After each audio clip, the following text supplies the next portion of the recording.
What up? What's up, everybody? This is Dominic D'Angelo of SCScoops.com and several other outlets, but whatever. It's one of a kind, and we're live with RVD. One of a kind, guys. Yes. How's it going, everybody? Rob, how are you doing, man? Good, man. I'm feeling a little higher now. Hey, there we go. Right? We're talking with Seth in the chat here over here, the guy that did your Right. I was like, why don't you get it on? You should get it on Spotify and iTunes and stuff like that. But apparently, if you do that, then it copyrights it, and then we can't use it. So, thinking about that, yeah. But yeah, I was starting to wonder about that too. Like, is this song too good for us to keep just for our own enjoyment? I know, right? Maybe we'll have to do a reprise or a different kind of version, an alternate version of some sort. But either way, we're live here, episode 37, and we have a good amount of folks in here already starting off. So good to have everybody here. Like I mentioned, BBDC, Jem the Dawn, Smiley Gardner, Greg Jacobson. There's plenty of the regulars here. Some new people here. Corey, I believe, is new. And then John Davis. I don't think I've seen him before, but welcome, everybody. If you guys want to ask a question, feel free to use the super chat. That helps support the podcast and get the episode cooking. And be sure to like, comment. That helps the algorithm and get things going too here. But yeah, Rob, there's been some crazy stuff happening. By the time a lot of people will hear this episode, the Royal Rumble will have already gone down. But the big news that broke today was the allegations against Vince McMahon, and a big report going there from the Wall Street Journal, and then from the allegations, it's pretty dark stuff. Just want to get your thoughts real quick on that. Yeah. Well, I think it's crazy, crazy shit that's coming out today. It's been a weird day, actually. I woke up to finding out about the death of Jessie Jane, the adult film actress, and then a lot of people that we know are pretty bummed about that because they're good friends with her and said she's a really good person. And then a friend of ours, a girl that Katie does content with, Musimi Max. It was on TMZ. she passed away as well. Yeah. Do you know what happened to her? No, I don't know. They just found her unresponsive is what I know. But she's been with her husband for 17 years. They've been together. Wow. Here's a picture of us from the content shoot. There's me right there, and there's Musimi right there. That was her clothing line of like latex outfits. Yeah. Photo shoot for her. Oh, jeez. Yeah. So they don't know what happened to her? I haven't heard yet. Okay. And, yeah. Well, happened, but it's been a weird news day though, for sure. Yeah. And someone sent me something, and then someone else, and then another one, a few different people. I still probably haven't seen all the pieces, but what I saw was pretty shocking. I can't imagine the Vince McMahon that I know speaking like that person that texted those messages. It seemed like it was coming from a depraved 17-year-old or something to me. So my first thought was, come on, like he really said like all that. And then, I know the belief is that they can prove it and that it's legitimate, credible sources. So it just leaves me a little bit bewildered, I can't imagine that, but I don't know how. It makes me wonder, like, these like billionaires that are like world leaders, what do they do for fun? Like you see these movies where they like let people out in the woods and then like hunt them down and shoot them. That's like a rich people's game and stuff. And if any of this stuff, is based on some truth, then I kind of make a comparison there, as far as like someone that must have like such a hunger for power that they need to control someone, and that's about Vince. I can't say everyone else that was mentioned would surprise me quite as much. Okay.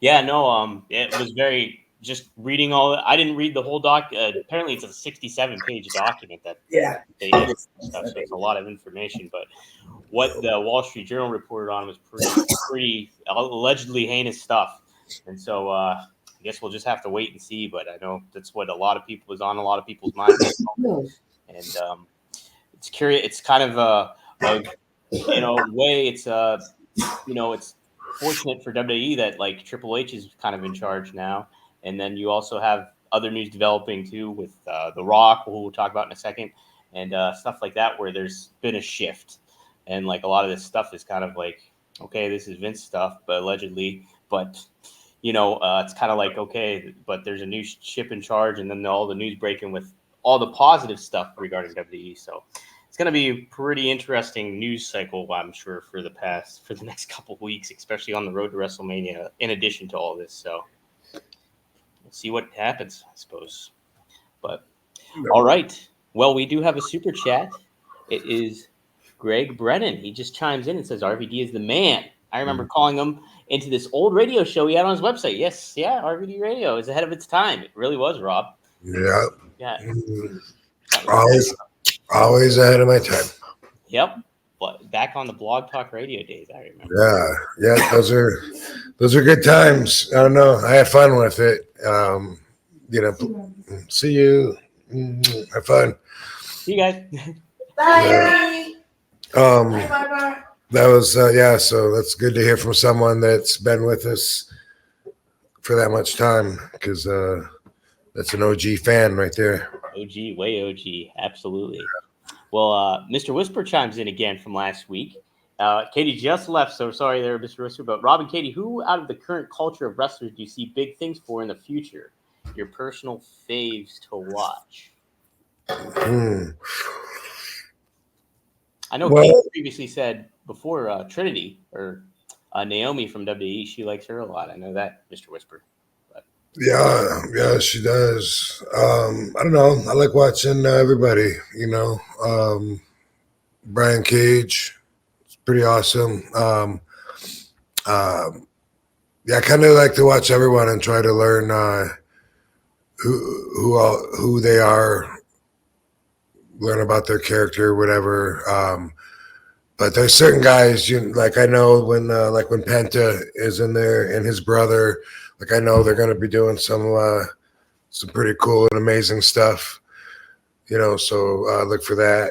It depends, I like to watch people, and I look for what you expect from them, I guess, Darby's known as the crash dummy now, right? So it's kind of like next, I'll be looking for him to see what kind of crazy bumps he takes and like that. Well, it's funny you mentioned him, because one of the news bits I had, actually, and I'll just go to that right now, is that Darby on a radio show mentioned that Ric Flair talked to him about kind of what you were talking about a couple weeks ago with Darby, when it comes to like him taking better care of himself in the ring. Here, let me pull up the quote though. It's on research here. All right. So Ric Flair. So this is what Darby said on the Rock 106.1. I don't know where it's located at. Probably Georgia somewhere, because that's where they were at. He says, Ric Flair, a couple weeks ago, he came up to me and is like, Darby, you need to slow down. And I'm like, what? Wait, what? You're crazier than Mick Foley, he said. I'm like getting advice from Ric Flair. And he said, what's funny is people don't know how great I feel physically. I feel amazing. Like nothing hurts. DDP, who I know Darby trains with, also, he's like, we have to put you in a lab. They have to test you out and see what's going on, because you're not human. He says, I feel amazing. I won't stop doing it. Sorry for anybody trying to give me advice. All the people out there telling me to slow down. I can't and I won't. So he does some crazy stuff like we mentioned. And well, Rob, when you can't blame a guy for wanting to set new standards, that's really what it's all about. And that's what's exciting to do when you're on TV, when you can do stuff that really shocks the people that have been watching wrestling for decades, and you still come up with stuff that they haven't seen that makes them say, oh my God, what did that guy just killed himself? So, I get it. We're all show offs. That's why we're in the entertainment business. And he's saying he's got a lot to show. Yeah. Well, I wanted to get your thoughts too, because back in somebody was to tell you that when went to WWE or even in ECW, hey, you slow it down, you're taking too many risks and stuff like that. How would that RVD back then how would he react to it back then? They did. They all did. Mm-hmm. Yeah. So JR told me, he said, you're going to see that you're going to have to change your style a little bit and be a little more choosy about when you're taking those crazy flying bumps and diving out of the ring and all those really physical moves that you do. And I said, no, this is what I do. And at the time I was saying, ECW runs like 4 days a week because we were not every week, but we did a lot of 4-day loops and 3-day loops in between at its peak.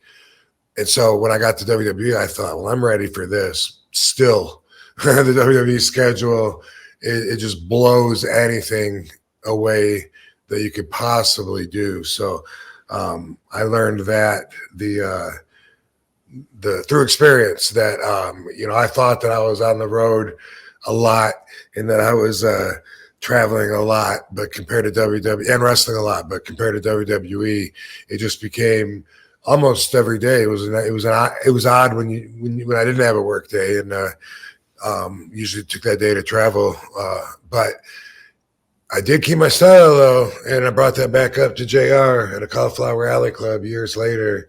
Remember that when you told me I was going to have to change my style? I wouldn't be able to keep up with my extreme style that I had set for myself by doing it every night on your schedule. And he said, yeah. He said, yeah, remember when you said that? And he said, yeah, well, he said, what you did was unprecedented. So. Damn, Rob. Damn good work, Rob. Well, I guess the thing that could be in Darby's favor is that wrestlers today don't wrestle as much as so it's almost like he's not necessarily being, he doesn't take as many of those crazy bumps like that a lot of you guys did week in and week out, in comparison to, what they're doing now. The stuff he's doing is crazy, don't get me wrong. And he's like a skateboarder too, and some of that comes with its own share of bumps. So, that might be kind of the one thing coming in his play, and hopefully it all, he knows a lot of people know their body better than a lot of others do, but hopefully it just stays that way as time goes on, Yeah. Mm-hmm. Yeah. Yes, sir. So, other topics I wanted to get to was the other news that broke before all the Vince hubbub happened was Raw, WWE Raw, going to Netflix, January 2025. What do you think of that move there, Rob? Like, Raw's been a linear television product since its existence, and now it's going on a streaming platform where people will have to subscribe to see it.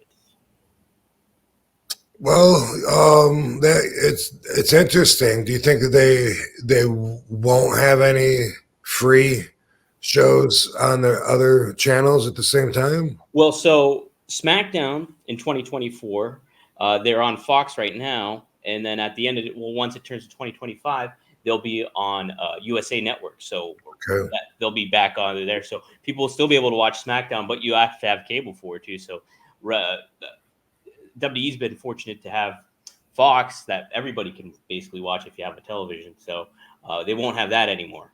So and then I can't remember where NXT's NXT's going to the CW, so there'll be some ability to watch it there too. But yeah, Raw's just strictly going to be on Netflix. So it's interesting.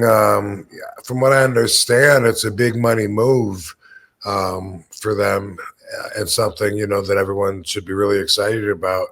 I wonder if it will limit the amount of their audience. When I did my return in 2013, they had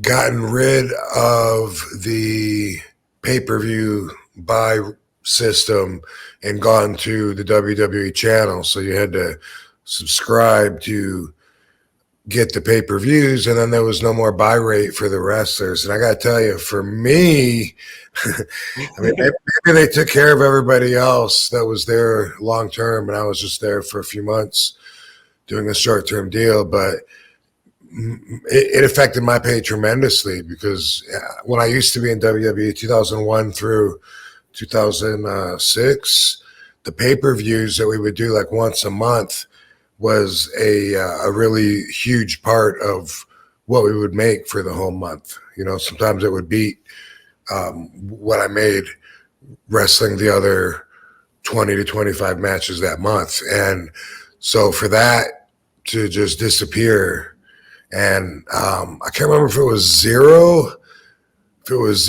or if he said everyone gets like $1,000 now, maybe. I can't remember either, Rob. I know I heard something about.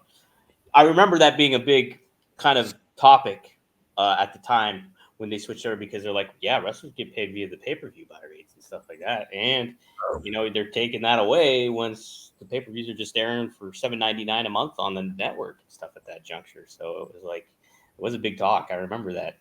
Yeah, I wonder if this will affect them and their accessibility the same way, because I mean, a lot of people have Netflix, but probably not everybody. And I don't know. I think people still that are older than me, my mom or whatever, she still wouldn't even know how to get Netflix on her TV. You know what I mean? And not that that's their target audience, my mom, but I just think free is free, and I think that that probably reaches a lot more households than it does the pay service. So it'd be interesting to see what that does And for the office and for the talent.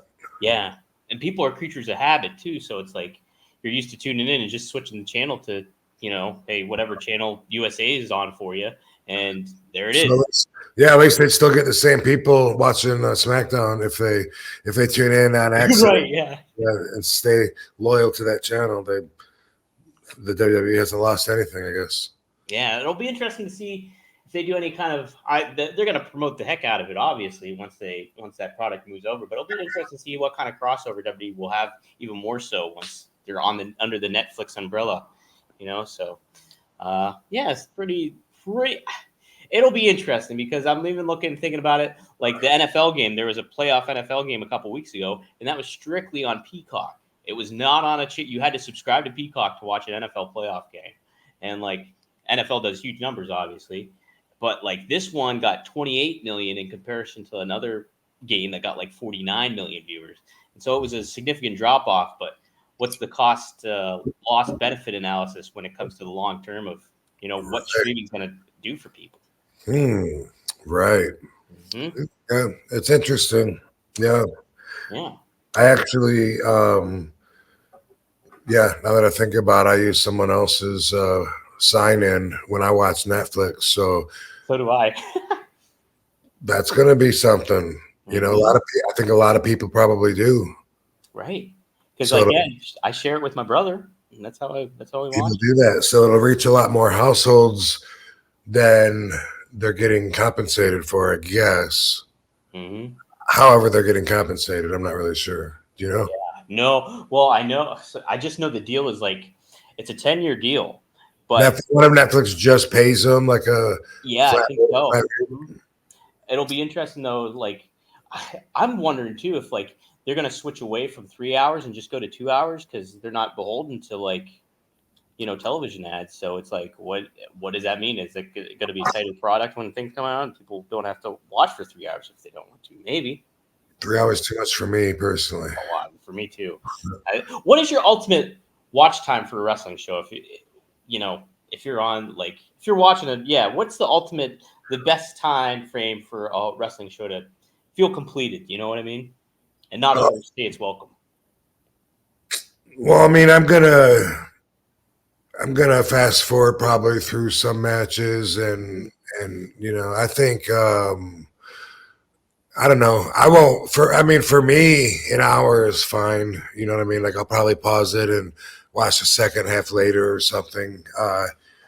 But it just depends on that's for me. It's not something that I get excited and look forward to doing like a lot of fans would. Like I do other shows. You know what I mean? Like I get excited about Road Rage, Road Wars, Customer Wars, Court Cam, what's that new interrogation cam? That's the most intense out of all of them. But that stuff I get excited. Ooh, we got a new one, you know. Yeah. Or they're watching it. And, What is that on, Rob? Is that on Netflix or is that a no, it's on like it's either on ID or A&E. Oh, okay. Yeah, I think it's A&E, but I don't know. I'm intrigued by that. But that's kind of, but I watch those every week and look forward to it. You know, it's a nonfiction, like real life, real reaction, real drama, real people, and I like learning the law. But so, you know, with anything, though, shorter's better for me. Like when I'm gonna watch a show, man, like 2020 has some great shows, but they want 2 hours out of my time, man. I can't give it to them, so I'm always gonna pass that up. And then some of the other shows, murder shows, where there's like an hour, they'll split it into 2 different stories. You get a 30-minute, and then another 30-minute, and ones like that, you know, I'm happy about, and I appreciate that they did that for me. You know, there's one that's 30 minutes. What the I'm trying to think of what it's called. They look at the cameras. See no evil. Well, that's one of them. That's not the one I meant. But you get to learn how police put the case together and solve crimes in a way that's really interesting, from having just a little piece of evidence to all of a sudden looking at all the cameras that are outside, that are in stores or whatever, and see all the footage and put all the footage together, and then find them at the store paying for the murder weapons and everything, and all the video footage and stuff. I love that. It's so interesting seeing how they can put everything together and end up solving cases, and it's like it's educating in a fascinating way to me, and it reminds me that we should all be aware we're always on camera all day. Right, people are monitoring, and you know. I'm on camera right now. We are what? Not only that, but Siri's listening to me, Alexa's listening to me, and I'm not sure Furbo is probably listening to me, and I don't know what they're doing with all that information. But every once in a while, they'll even chime in to a conversation and be like, excuse me, I'm not sure I heard that. Could you repeat that? I'm like, I'm not talking to you. I know Alexa's done that to me too. Yeah. It's disarming in a way, but I like it in a way. Mm-hmm. I like it in the way that it's helping us manifest the life around us that we want by programming things that are coming from our thoughts, you know, that they're shopping to us, which is good and bad. You know, I mean, when it comes to talking about business and stuff like that, I'd rather not have everything listening to me, every last detail. But it is like I've always, it's really just like I've always talked about how you manifest things in your life, you know, with the vibrations of your thoughts, sending that out into the universe. Now, with this technology, that's literally what we're doing in this secular world. It's like the listening, and I sometimes I won't even be online. I'll be talking to Katie or D about something, and then boom, as soon as I look on Instagram, it's the first thing, it'll pop like right up, trying to sell me something because I was just talking about it. Yeah. Mm-hmm. I don't know where the lines are, you know, where it's a little too much, because we're manifesting. It's like not just the universal magic that's manifesting our thoughts into reality, but so are we with technology. It's crazy. It's nuts. And Rob, sometimes, I don't know if you've had this experience too, but sometimes I don't think I even say stuff sometimes, but I'll like be thinking about it. Like, oh, I need to get some like Q-tips at the grocery store or something. And then all of a sudden I see Q-tips and I'm like, wait a second, did I say that does happen? Yeah, that to me, now that's happened a couple of times, and I do feel like that's crossing the line. Right. If I'm thinking it, I'm not. That's too much. Too personal. Yeah. It's very strange. Greg Jacobson, yes, this is a Shad Gaspard shirt that I have on it. Rob has the same one too. So. And Katie, Katie commented on that top of the night. First thing she saw. Yep, pretty awesome. Shad was awesome. Shad was the man. He was the man. Let's see. Very good dude. Rob, you're known for your 5-star frog splash, but some people don't get the star ratings they actually want in the bedroom. So, no better time to bring this up. Hey, this episode is brought to you by Blue Chew. Let's talk about sex. Guys, remember the days when you were always ready to go? Now you can increase your performance and get the extra confidence in bed. Listen up, BlueChew.com. Blue Chew is a unique online service that delivers the same active ingredients as Viagra, Cialis, and Levitra, but in chewable tablets and at a fraction of the cost. You can take them anytime, day or night, so you can plan ahead or be ready whenever an opportunity arises. The process is simple. Sign up at BlueChew.com, consult with one of their licensed medical providers, and once you're approved, you'll receive prescription within days. The best part? It's all done online. So no visits to the doctor's office, no awkward conversations, and no waiting in line at the pharmacy. Blue Chew tablets are made in the USA and prepared and shipped direct to your door in a discreet package. Does it work? Don't you think you need it? Try it for free for a month and see. You're going to love it. Blue Chew wants to help you have better sex. Discover your options at BlueChew.com. Chew it and do it, baby. And we're got a special deal for our listeners. Try Blue Chew free, Free, when you use our promo code. Guess what it is? Guess what? It's RVD. That's right. Promo code RVD at checkout. You just pay $5 shipping. That's BlueChew.com. Promo code RVD to receive your first month free. Visit BlueChew.com for more details and important safety information. And we thank Blue Chew for sponsoring the podcast. One of a kind, baby. All right. Next topic also ties into the Netflix deal, or sort of a roundabout way, I guess, because I think they announced it basically at the same time. But The Rock has become the TKO board of directors, on the board of directors there. What is TKO? TKO is what Endeavor was. So Endeavor bought WWE, and then once UFC and WWE merged, they formed an umbrella company over that called TKO Holdings. So is there still Endeavor or no? No more Endeavor. It's just it's TKO Holdings. So once they merged, all those entities merged together, they became TKO Holdings, and Ari Emanuel is the guy that's in charge of all that. But The Rock's on the board for it. But part of that also news that a lot of wrestlers and talent found very significant was that he got his rights, the trademark rights to The Rock. I kind of forgot that he didn't have the rights to that, actually, and WWE owned the rights to it. So that's a pretty good move, for The Rock. Yeah, that reminds me of 100 years ago when the Rock first showed the world the talent that he had by appearing on a Saturday Night Live episode. A lot of you fans are going to remember this. He was a guest, and he did so good. He was so entertaining. And he did the monkey character where he's like slapping his face and spitting and like food going everywhere. He was so committed to every part that he did. And it was such a funny episode.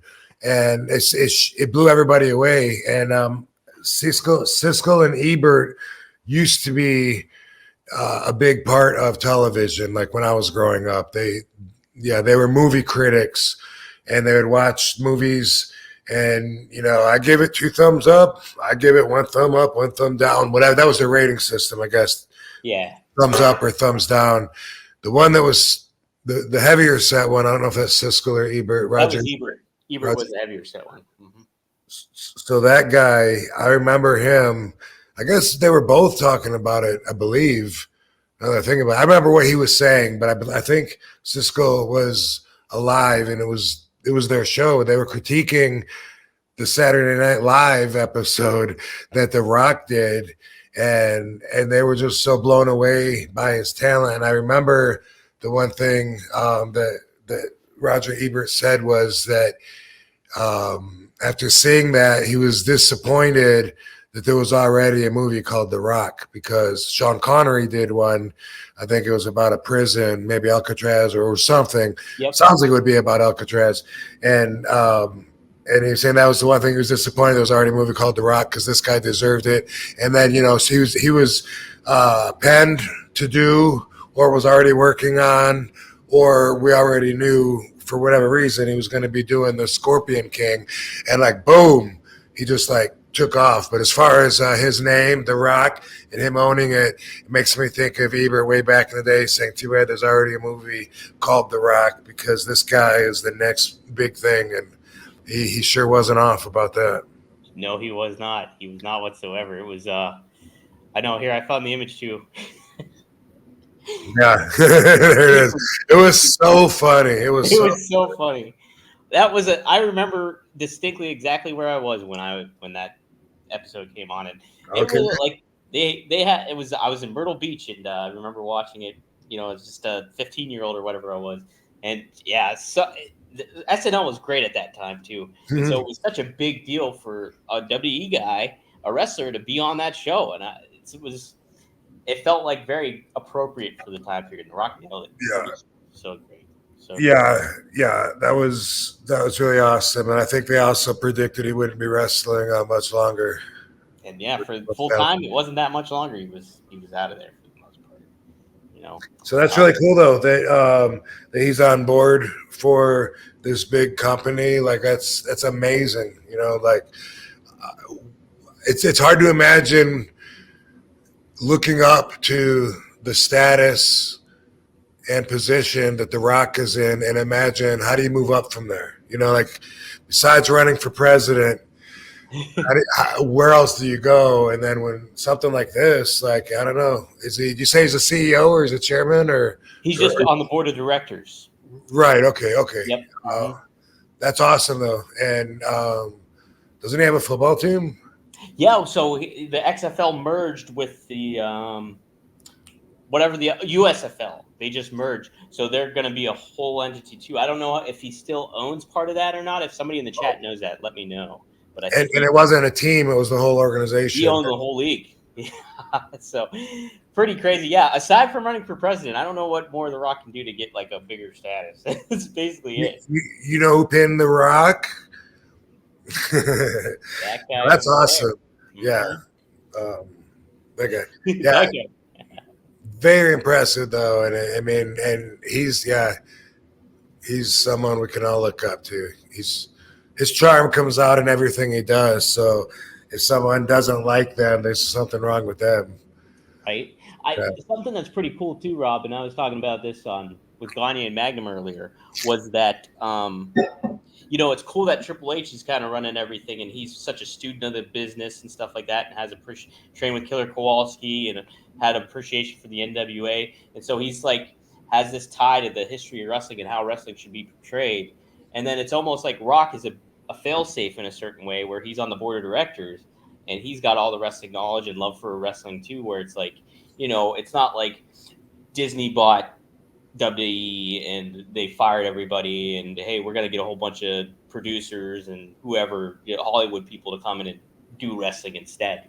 And so it's like kind of cool that we still got those guys in there that's still in charge and operating things. So. Yeah. It's really interesting because for a few years I've been asked, where do I see wrestling going? Because it's definitely changed just in the last several years.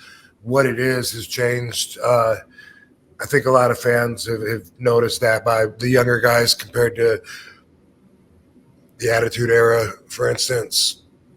And if it keeps moving in that direction, I was trying to figure, like, I could have seen it going to where it's more like a traveling Broadway play kind of thing, you know, like, which I don't think would be good. But I mean, I was just trying to look at the direction and where I saw a lot of changes.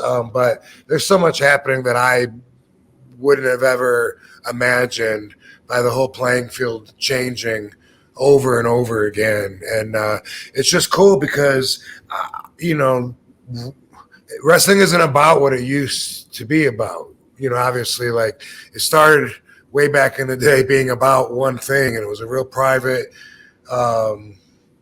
secret society that didn't have to adhere to outside rules of society, of the world, you know, and just seeing where it's at now, and a lot of times I say it in maybe not complaining, but I don't know. I point out now it's corporate, work friendly, politically correct, kind of working environment where so it's not about that magic that it used to be about. Everybody worked very hard to protect that magic because they made a living off of it, and now it's not about that magic at all. And so it's interesting to imagine like how if it does change into something else, like what is it going to be, and by its roots being ripped right out of the ground and moving and being replanted, it seems like that's a definite possible point of another direction taking place, and who knows what. But being one of the only guys from my generation that still moves, still wrestling, I still feel good and still do my moves, and there's not many of my peers that do that, especially like RVD, because nobody does it like RVD, one of a kind. But being in that position, having the knowledge and experience that I do, and still having the physical abilities that I do, I feel like I'm in a really good place, even though my place in the long run might not be about wrestling at all. As far as in the wrestling world or wrestling universe, if wrestling is going to grow into something else, I just know I'm in a good position, even if Trips isn't calling me, asking me to be there every Monday night or whatever. Either way, it's like I feel like I'm in a great position that only good things can come from, and it does. That's why I'm still wrestling. That's why I do all the autograph signings and meet with all the fans. Like, I love that. So hopefully I'll always do that.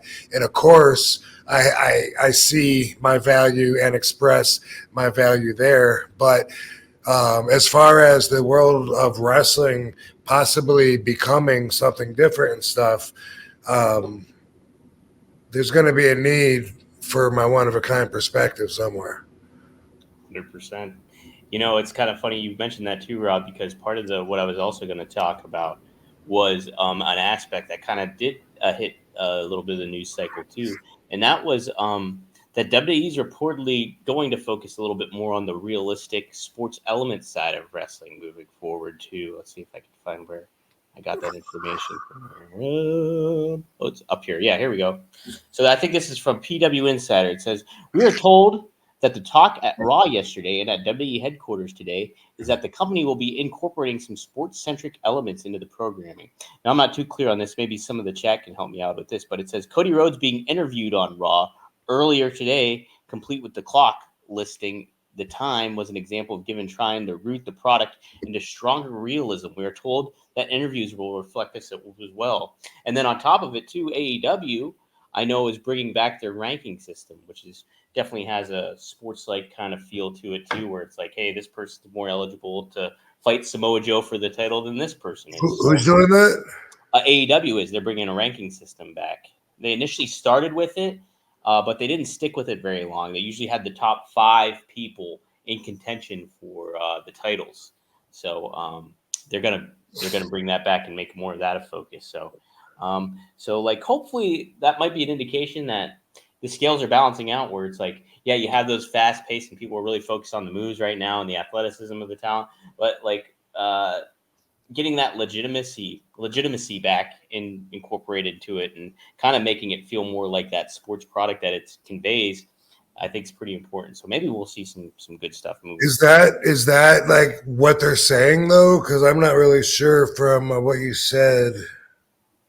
If that's what, can you read that again? Yeah. Let me pull it up here. So this is regarding WWE. I think I heard I translated differently in my head, but I was Okay. halfway paying attention. So So this is, like I said, I think this is from PW Insider, and it says, we are told that the talk at Raw yesterday, so this report must have came out on Tuesday, and at WWE headquarters today is that the company will be incorporating some sports-centric elements into the programming. Cody Rhodes being interviewed on Raw earlier today, complete with the clock listing the time, was an example of given trying to root the product in a stronger realism. We're told that this will reflect in interviews as well. So, it sounds interesting. What explain the clock to me? So I think what they meant, and let me see if anybody said anything wrong here. I think what it was is maybe Cody Rhodes had a previous interview earlier in the day that they showed, and then they must have showed like the clock time of when this interview was going on. So it was an indication like, hey, this happened earlier in the day instead of them just saying it earlier in the day. Maybe that's what I'm gathering from it. I was kind of confused at that though too, but the sports-centric term is what kind of stuck out to me in regards to, hey, they're trying to focus a little bit more on, getting the product across from a more sports-like feel. And that kind of makes sense though too, because I mean, TKO Holdings is like, very sports-oriented and focused. So hopefully that is a positive thing for TKO or TKO? Yeah, TKO. What's it stand for? I don't think it stands for anything. Yeah, it's doesn't it? Tony Khan? I think it does. I think it's just like Tony Khan owns. Tom kicks opiates. I don't know.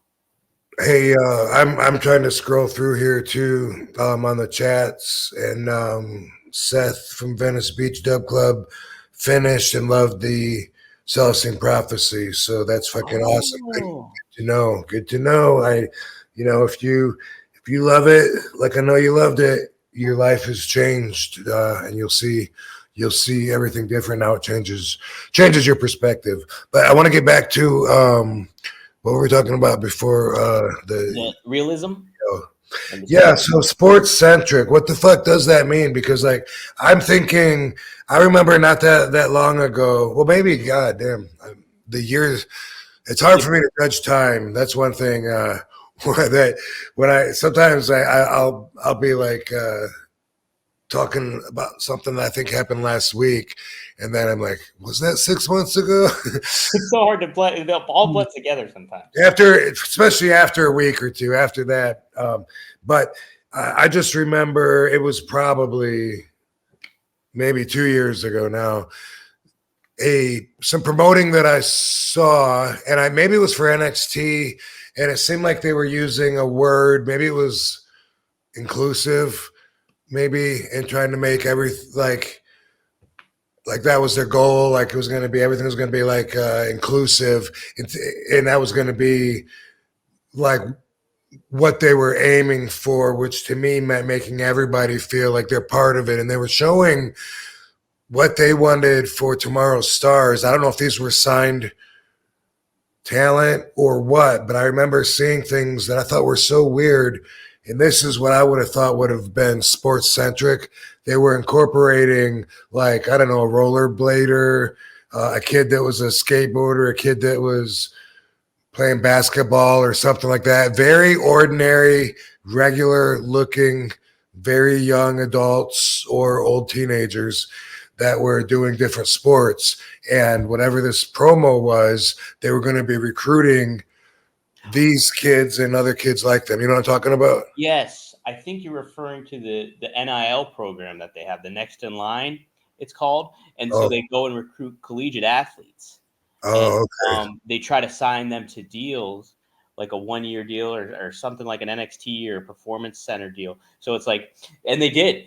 So what you're probably thinking is like they had like volleyball players from college, gymnasts, wrestlers, football players, basketball players. Yeah, I didn't get it. I mean, I guess I misunderstood it. I thought they were saying this is what, this is who we want on our TV show, not the old wrestler-looking wrestlers, but these kids. That's what I thought. Oh no! So I think they're collegiate athletes. So they're giving some of these talents that might not necessarily make it like in a bit on a bigger stage. You know, if you're a collegiate volleyball, a premier collegiate volleyball, the only thing that you could maybe do is the Olympics. Outside of that, If you're a volleyball, you might get cast aside Tom Hanks in a movie. yes, exactly. So that's you can have a good acting career as a volleyball still. Right, Wilson was. I don't know how I didn't walk away with the Academy that year.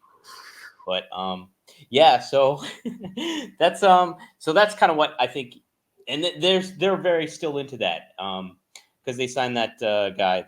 What's the guy's name? He was a gold medalist wrestler. Kurt Angle. Yeah, that's him. I heard of him. Gable Stevenson. That's who it was. So they signed him, and it's a couple other. There's twins. I was thinking with the sports centric that they were just going to be.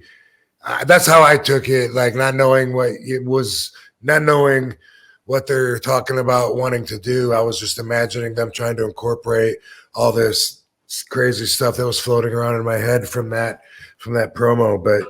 But it sounds cool though if you're talking about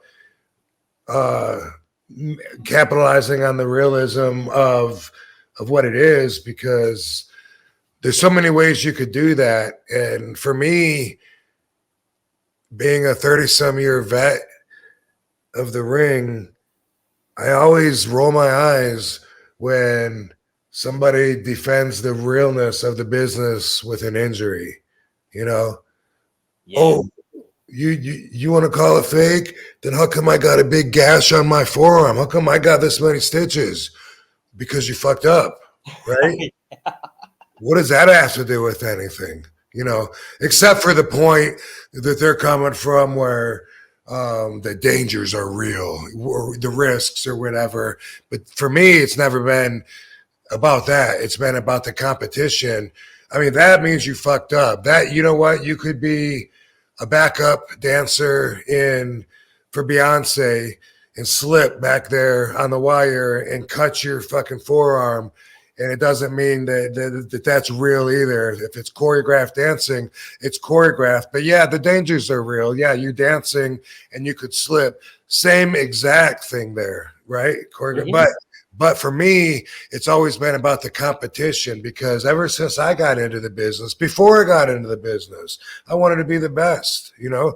And I got taught by the Sheik and Sabu to always try to outshine everyone, try my best to have the best match on the card so the fans will remember me, so that I'll stand out. They'll go home, hopefully, you know, they try to make it so the fans go home talking about me, even if I was second match, you know, and there was 10-year veterans that were in the main event that nobody gave a shit about, you know, and so I always had that mindset.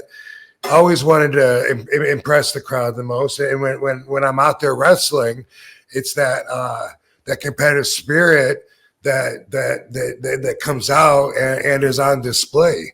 And the way that it used to be, you know, sometimes, especially like in Japan, sometimes the level of competition was so high that we would literally be trying to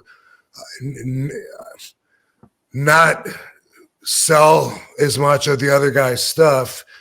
For instance, Sabu and I had a tag match one time with Akiyama and Amori, I believe, and before them, and it was the winner of that was going to be contenders for the tag team titles, and we wanted those belts. But guess what?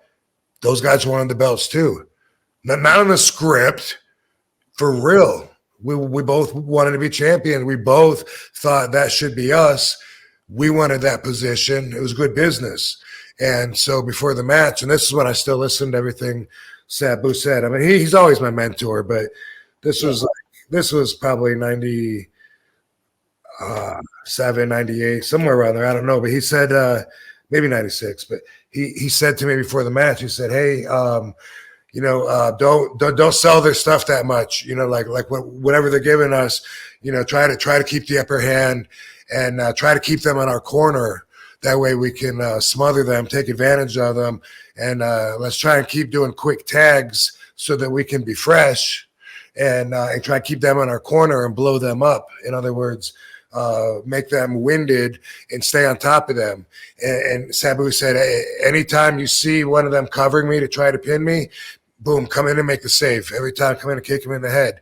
And this is not what we were telling them. This is what we were telling each other because we were competing to that level.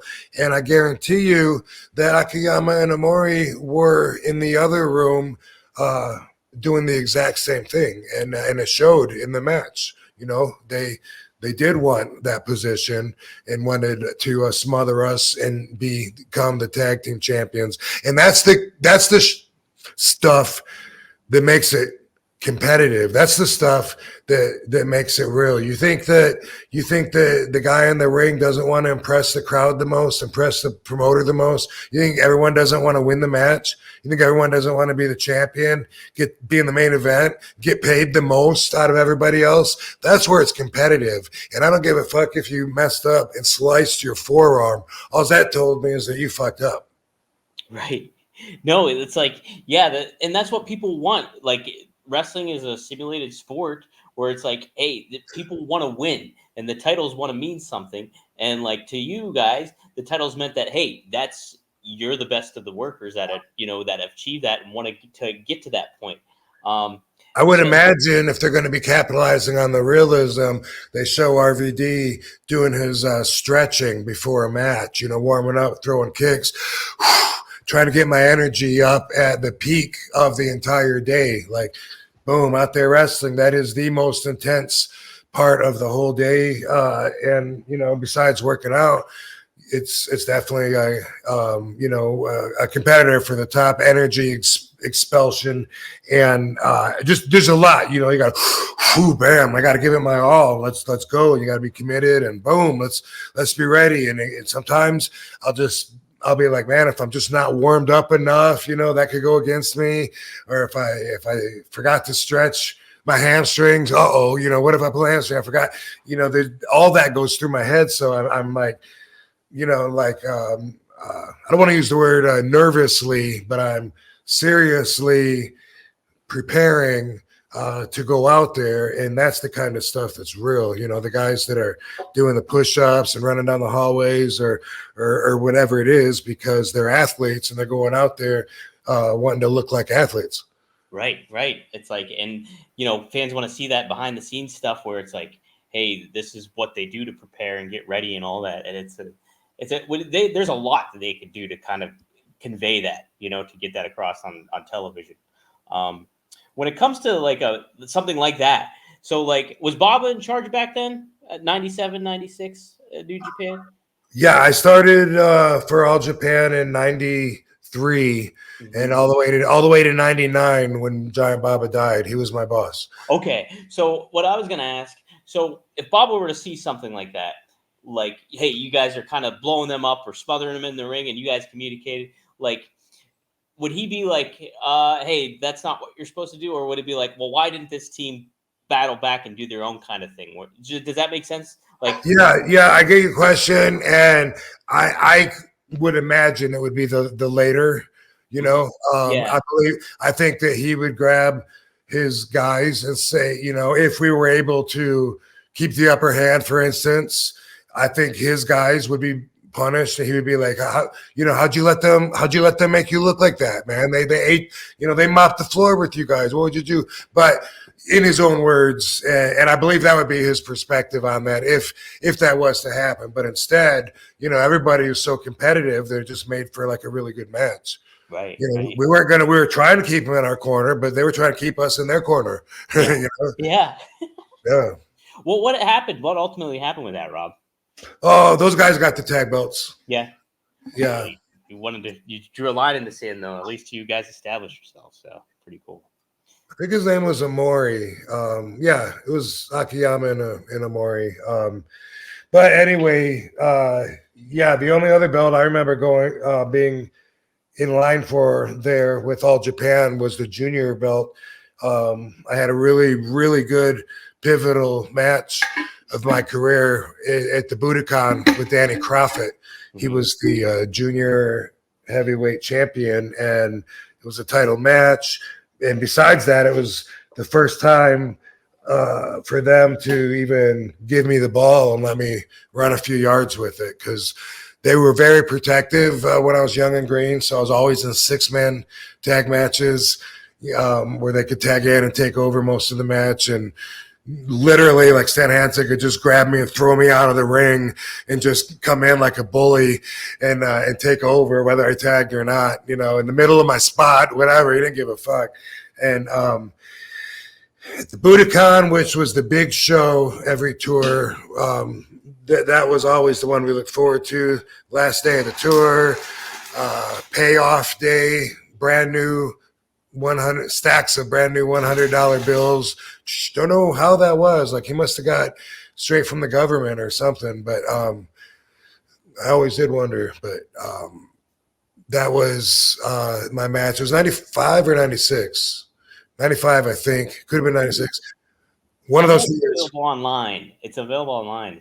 Yeah, Danny Croft, and I learned so much during that match. But the reason that I brought it up is that Sabu told me beforehand. He said, "Hey, don't beat him. Don't beat him." He said, "You don't want to be the junior heavyweight champion, because then you'll be labeled a junior for your whole career, and you'll never be able to shake it."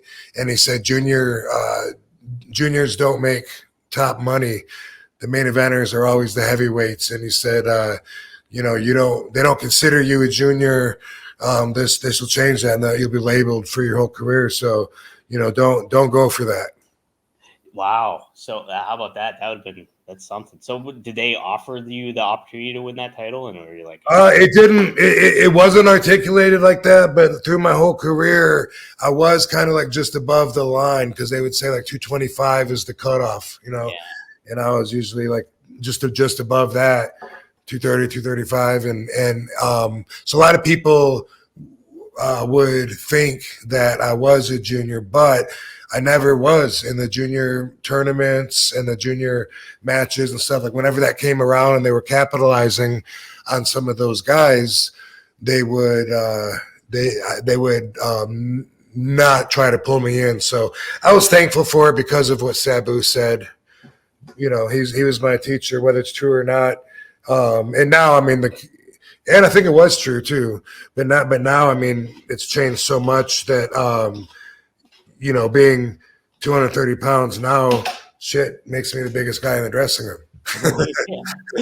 And by the way, a lot of those 225ers that were doing the junior or lightweight or cruiserweight stuff, they were 225 with rocks in their pockets. So have someone like 230 stand next to them, you might have been able to tell in some situations as well. Well, Rob, seeing you physically, like in person, you are definitely not a cruiserweight or a junior. That's for sure. But I think what else was I going to say? Well, it's kind of interesting because you look at like how the Intercontinental title was positioned. It's like, hey, that's like the workhorse title, and then that usually was the indicator that, hey, we have confidence in this person to eventually become the WWE champion. And so it's kind of an interesting dynamic. But the fact that it's like junior on the end, that's a pretty cool insight by Sabu to kind of think about that too, and like have that kind of information. So that's neat. Yeah. So there was that match. I also had a match with Kikuchi when Kikuchi was the junior heavyweight champion. In fact, it was that time probably when I wrestled Kikuchi. It was probably that match that Sabu told me, don't go for that belt. Matter of fact, I think it was. And then, but then I wrestled Crawford before that. Either way, I hadn't wrestled that many times for the junior heavyweight championship belt in any company. And when I did, I guess I ended up doing a job.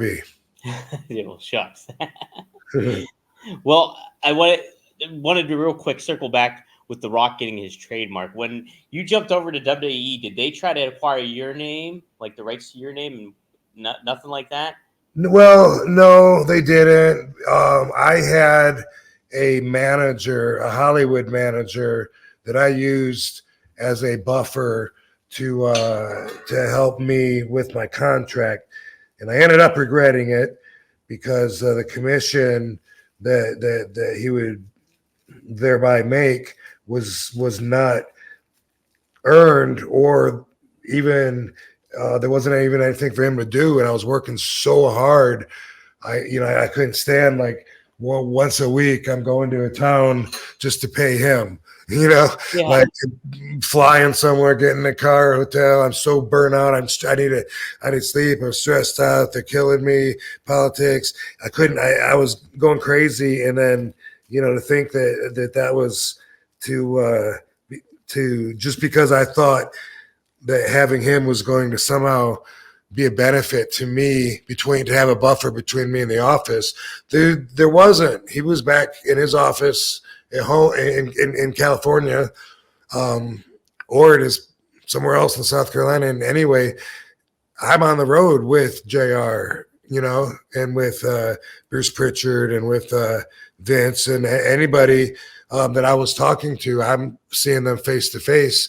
And so, for me to go back home and then have him talk to them, it was like they didn't want to do it. And I ended up also regretting doing it. But he had a long list of stuff that excluded me from their grabs, on the intellectual properties, anything I was working on, any stories. And I have a whole bunch of random things that still have never got finished, that may never get finished, and maybe they will, maybe they won't, and I don't care as much as I used to. But I've got scripts, novels.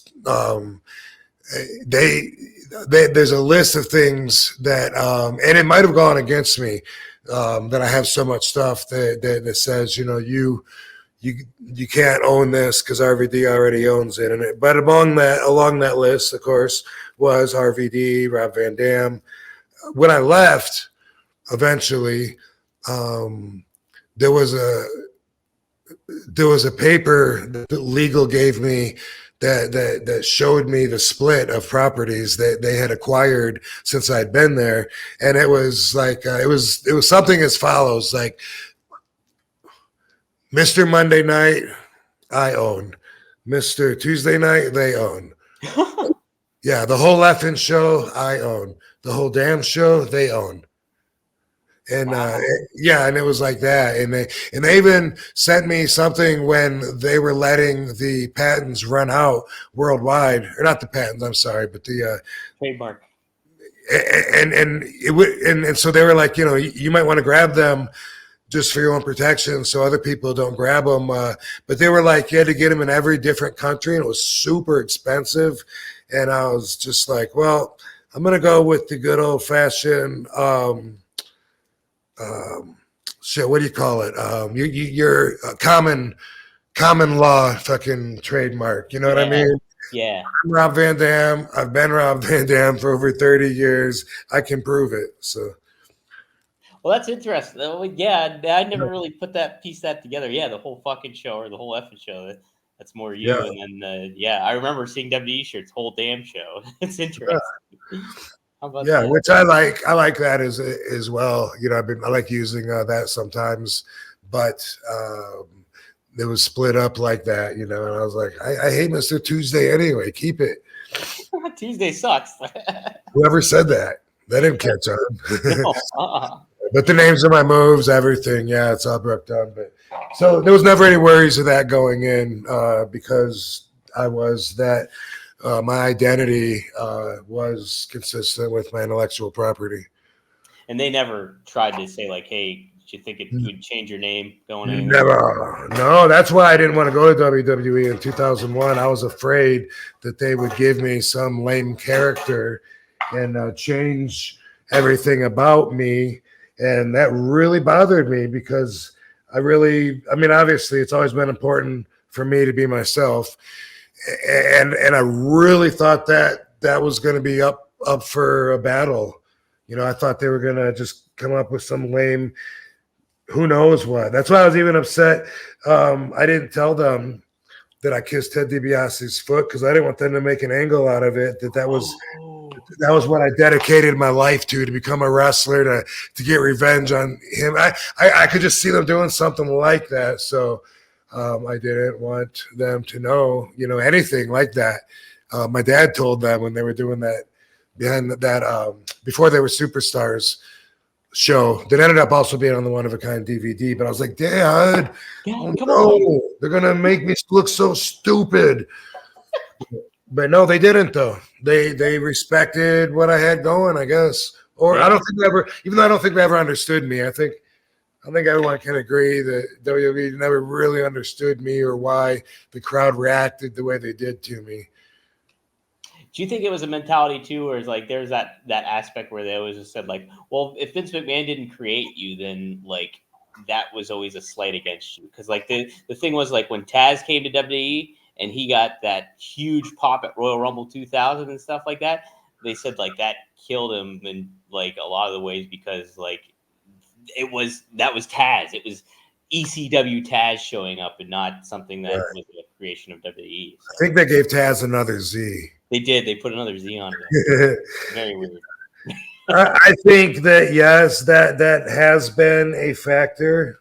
Yeah, because and not only because of it being true in fact, they didn't create me. I'm someone else that came in, but also because I lived it too much. Like too much for them, meaning I was too protective for them, I think.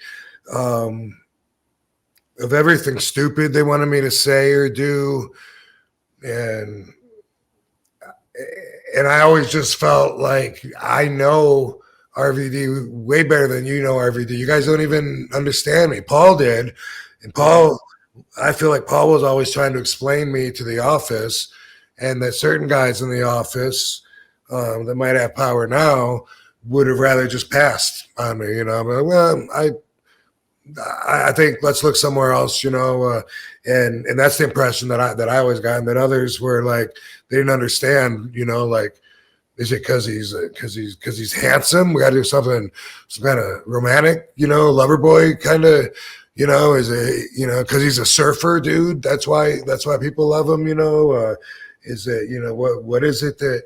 And so I always felt like that, and I think that if they created my character and were able to explain it to me, that they would have been a lot happier than me trying to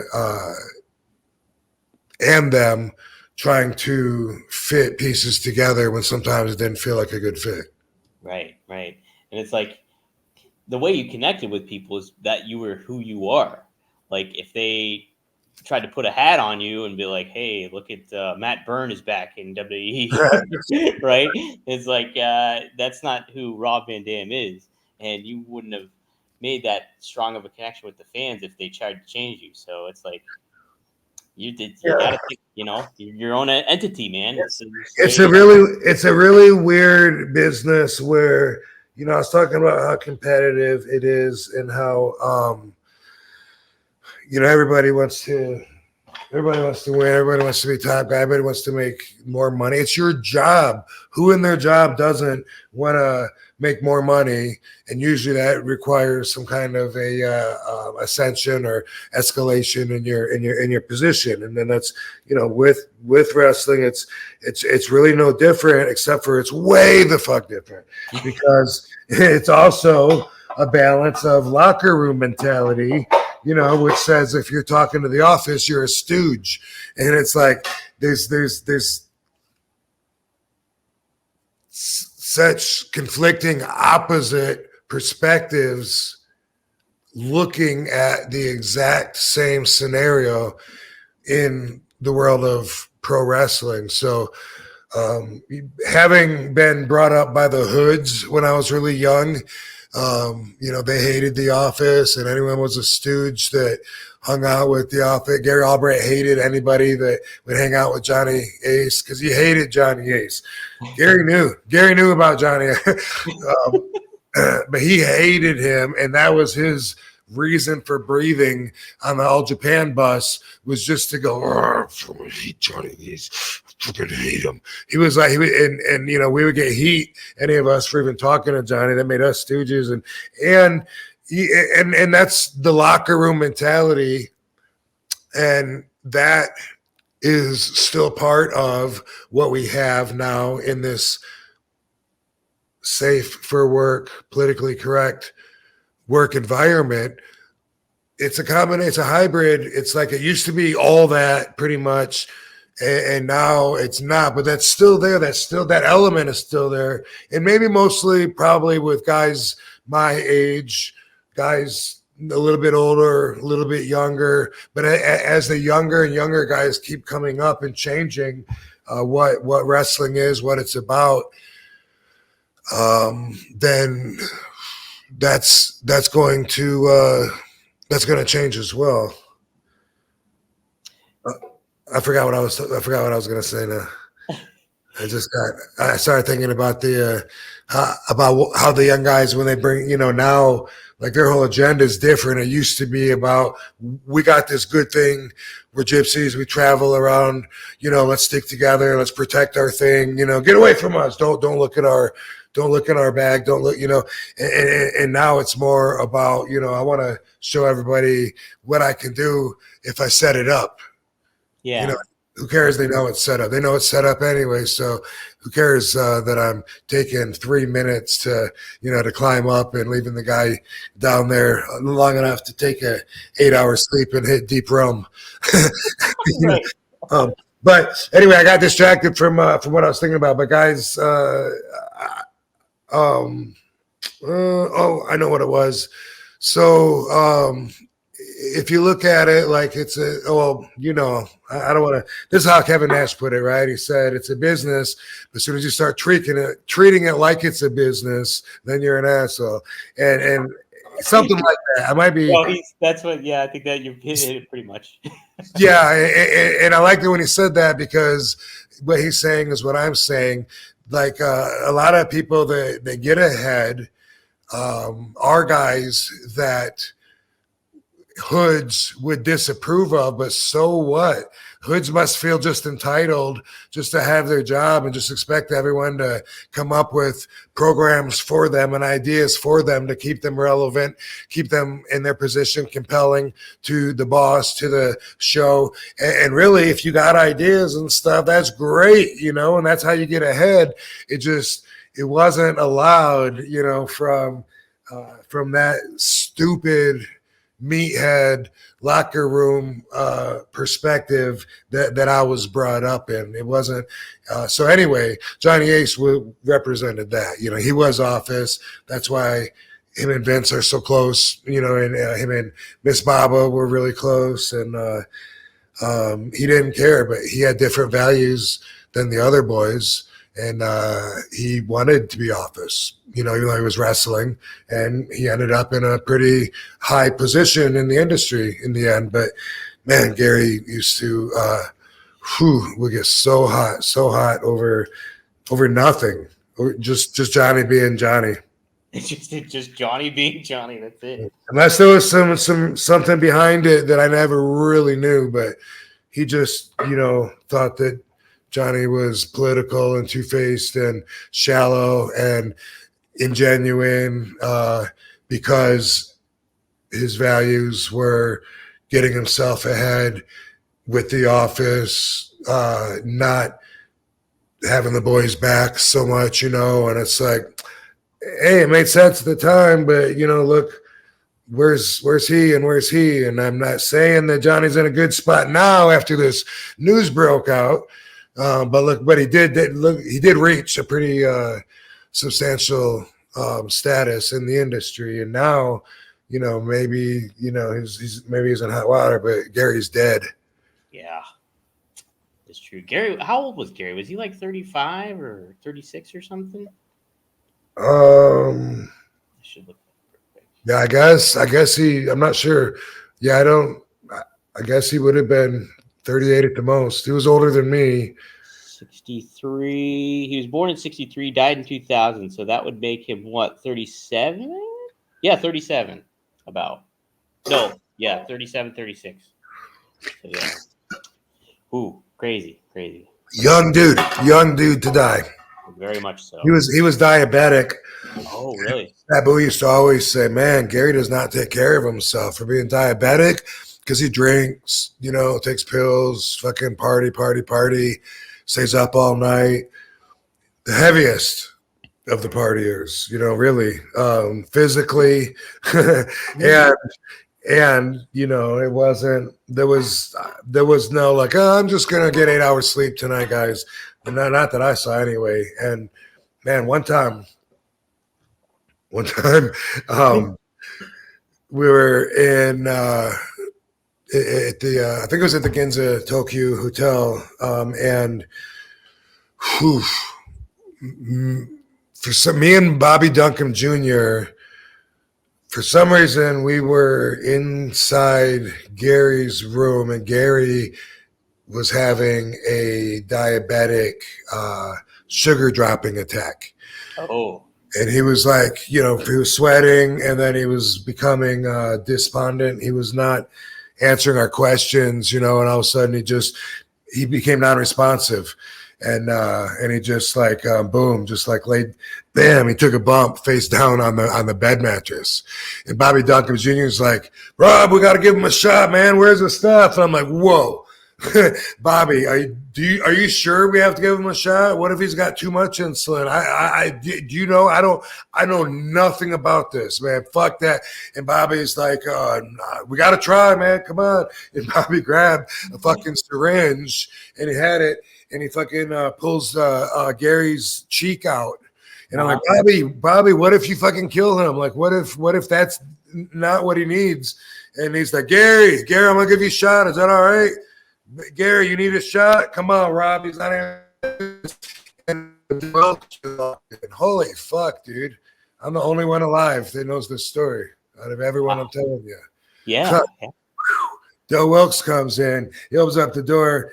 I guess it was unlocked or whatever, and he starts like walking in, and he looks over and sees Gary face down on the bed with his ass hanging out, and Bobby with a syringe in his hand about to jab him in the ass, and Del just said he was the Patriot for anyone that's he was eating some chips or something. It was like, oh my god, I didn't see anything. He turned around and just walked right the fuck out. Yeah, that was fuck, man. Glad I could share that story with everybody, Van Dam fam, because Bobby's not going to share that story. Neither is Gary, and neither is Del. Wow, yeah, that's wild, dude. That's wild. Yeah. So wait, so did Bobby give him the shot then? Give him the shot, and then he came around. Wow, how about that? Jeez. I know that's got to be nerve wracking because it's like, I'm not familiar. I mean, like I knew kids in school that had diabetic and had to take insulin, but when do you do it? When do you not do it? Right. And now, I know a lot more than I did then about insulin and your blood sugar, and maybe I could figure something out. I don't know, but I had never even thought about learning anything about it at that time. And I was just thinking like, dude, he's going to have a heart attack because his insulin's too high and you're giving him more insulin. And but that actually is something else. But some people do that, though. They get too much insulin. And then I think there's a backup of it because there's no sugar to keep the insulin busy it doesn't, it's not absorbed where it needs to be. So there's but anyway, hey, they're gone, and John Laurinaitis is still around. You might hear his name come up in the near future. Yeah, oh boy, Johnny Ace, baby, quite dynamic dude.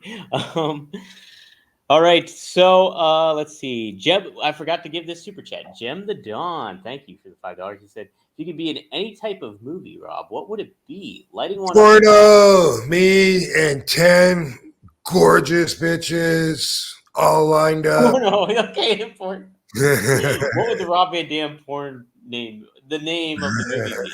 What would it be? Trying to think of a good one.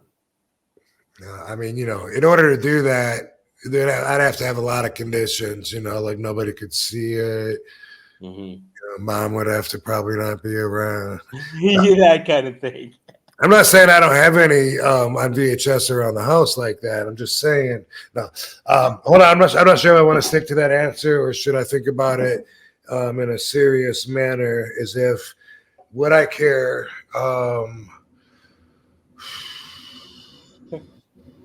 Yeah, you know what? I guess really.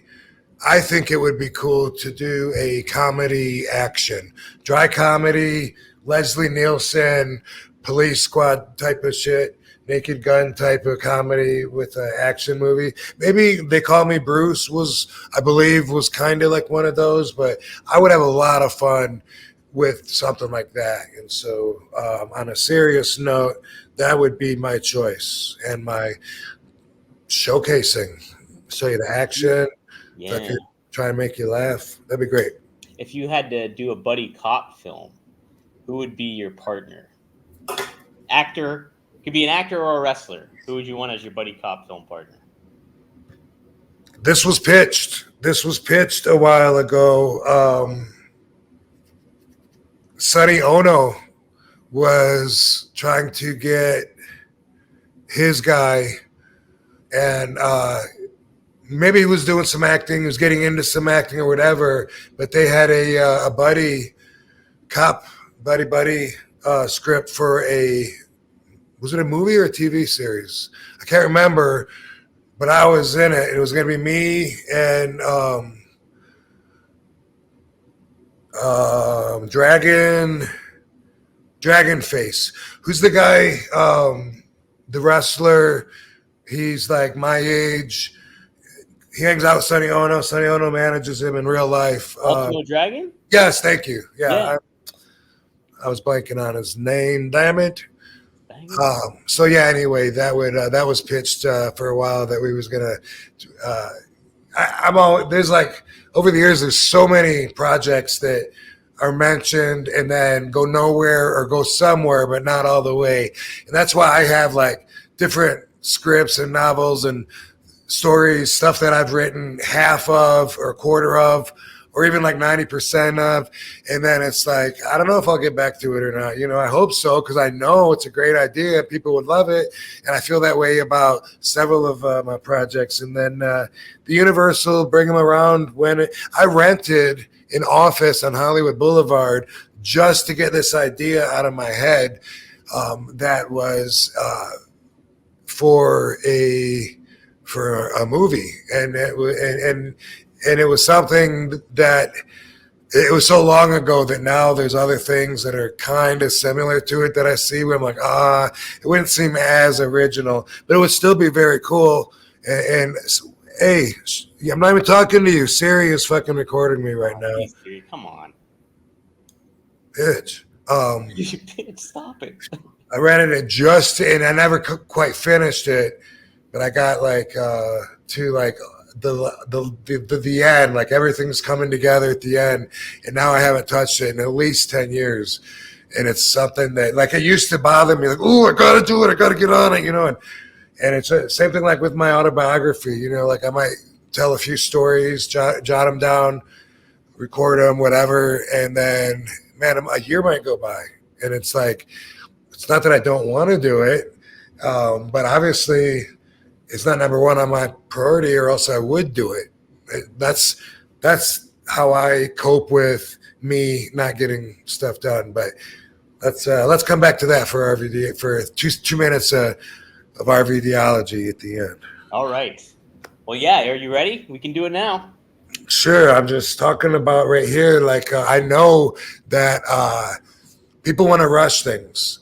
And it's easy to want to do because you want it and you want it now and you need it now. And I've been in that position so many times that I recognize it and I try to avoid it now. And so that's become one of my main values that I share with people a lot is like, you can't rush it, dude, because there's so many things like where maybe someone is unemployed, but they're waiting to hear back on this one thing, or or they're selling something on eBay and they're just waiting and and they're like, man, if that could only happen by Sunday, then I'd be able to have the money to buy the tickets on Monday and bam, bam. And they want, should I call them again? Should I find out? Like, I don't know what.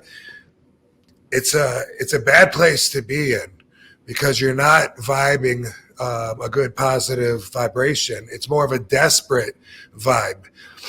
And I hate whenever I'm there because people that have seen me with the desperate vibe, they seem to remember that a lot longer than I would like them to remember it. So now even if I really feel like, man, you know what, this has to fall into place in the next 2 weeks. Otherwise, I'm not going to be able to do it because I got these other commitments, obligations. It's gonna clash. Damn, I need it to happen. Whenever I feel like something like that, instead, I'm like, you know what?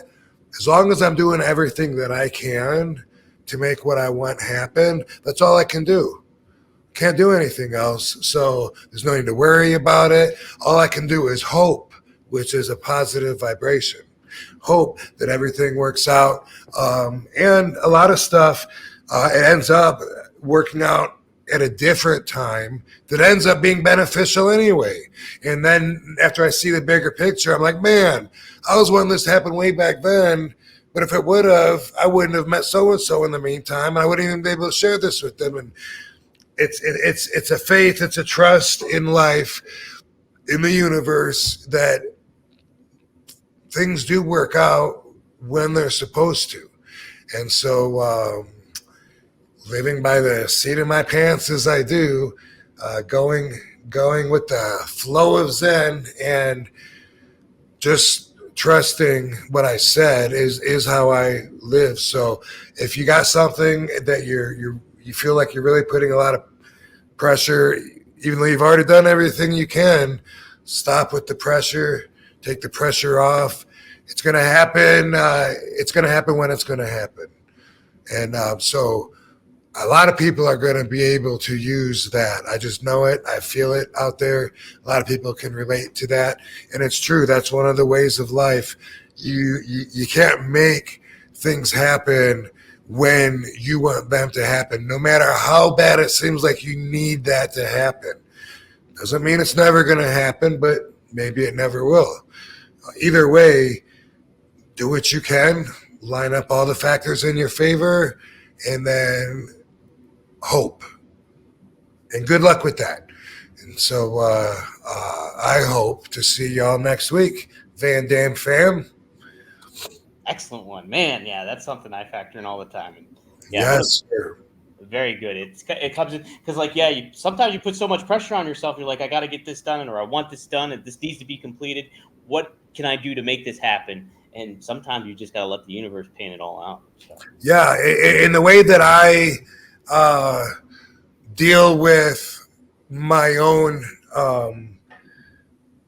order of accomplishments, if it's conflicting with how I would like them to be, I look at my priorities. Like I would love to do this, my autobiography, before someone else writes it. It is very important to me, but is it more important than watching TV? I guess not, or else I would do it instead of watching TV, and that's just being real with myself. I would like to apply some discipline so that I work on it even when I would rather sometimes do something else. That's kind of what discipline is. But in the end, I got to rather want to do that, really, in order to do it. Yeah. It's just we always have the conflicting feelings in our head. Sometimes we only identify with one of those feelings and not the exact opposite, but it's usually there. And so looking around in it, for most of the things, I figure I must do them in the order that they're the most important to my whole being, to me, to my mind, my agenda. Otherwise, I would probably do something in a different order. And so keep that one. Keep that as a tool in your back pocket too. If you're questioning, like, oh, why can't I apply myself and do my homework at night? You probably really don't want to. It probably sucks. It's not your favorite experience of the whole day. So it's something that yeah, a lot of us would want to avoid. We avoid things that are displeasurable and kind of instead aim for the things that we enjoy. Imagine that. Wow, could you fathom that? See, I can't wait to do my taxes. Sometimes though priorities change because of outside factors like time, for instance. All of a sudden, like boom, what?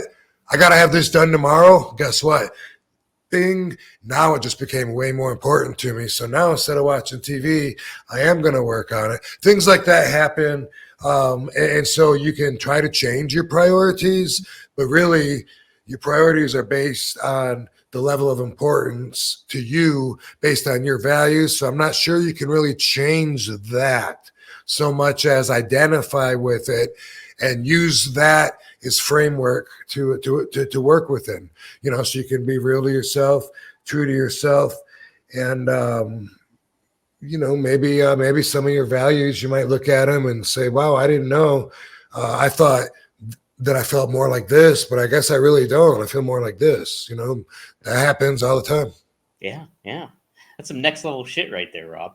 RVDology. Boom. That's 420. what you come for. Hell yeah. Yeah. Guys, if you like what you're seeing, you can catch it early on the Premier Streaming Network. The episodes drop. Also, you can go to rvdpod.com, which is right up above me there, and you can subscribe and see some clips and episodes on there. But we also have the debut of rvdtv.com, where you get the episodes every Monday at 4:20 p.m. And then you get clips on there too, exclusive clips and stuff like that. So be sure to subscribe to both, like and share and comment.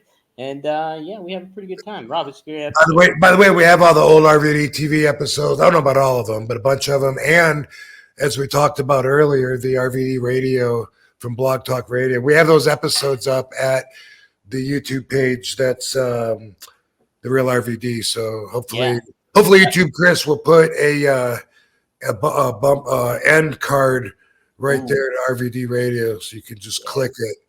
I didn't know the RVD radio episodes were up on there. Yeah. Yep. Yes, sir. Man, when did we do that? 2008. It was a long. It was like 2011 or 10 or it was 9, maybe 2009. I think it was, Rob.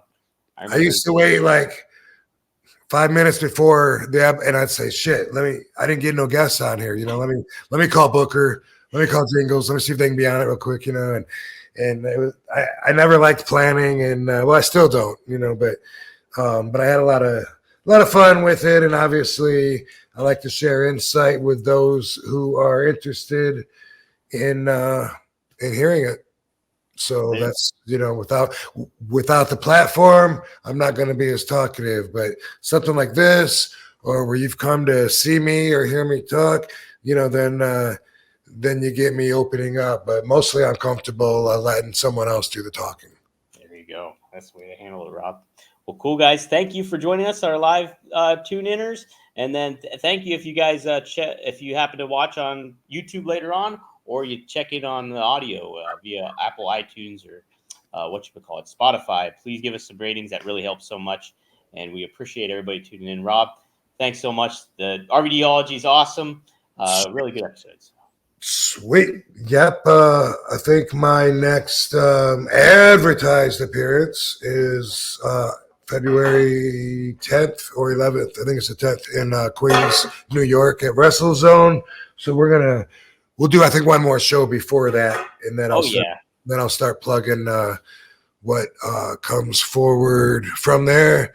And who knows, maybe I'll find something to do to give us something to talk about in the meantime. I like that. I like the sound of that, Rob. Hey, guys, we will see you next week here on One of a Kind with RVD, baby.